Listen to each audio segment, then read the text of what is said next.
Hello everyone, my name is Clément Gignac. Over the next 2-3 minutes, I want to talk about longevity risk. First, let me define longevity risk. Longevity risk is in fact the possibility that you will stay alive much longer than what you thought, but unfortunately outlive your assets. So basically, you suddenly rely on your family or government money to pay your daily expenses.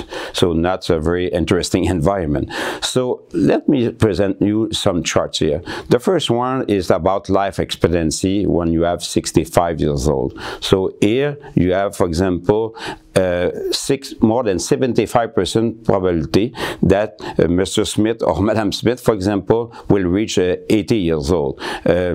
Interestingly enough, if you have a couple, for example, Madam Smith and Mr. Smith, 50% probability that one of them, more than 50% probability that one of them will be still alive at 90 years old. So we talk about here 25 additional years from now. It's interesting.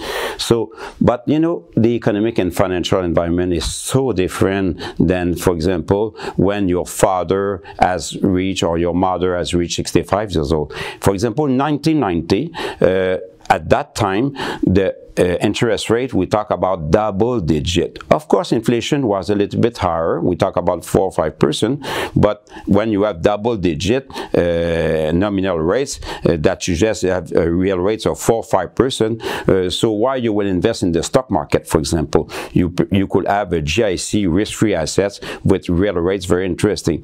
And at that time, in addition, grandfather Smith, life expectancy was lower than now. But now, Mr. Smith, who has reached 65 years old right now, have to deal with low interest rate environment. And more important, interest rate is even lower than inflation as we speak. So in such circumstances, from my point of view, it would be completely premature to sell all your stocks and equities and go to the GIC. So that's the reason, because you know, the longevity risk, from my point of view, it's a bigger risk for most of us than market risk if you have a long-term time horizon. But bottom line, since each of us have a different risk tolerance, have different time horizon, I really invite over the coming year to discuss with your financial assets about the longevity risk. Have a good day.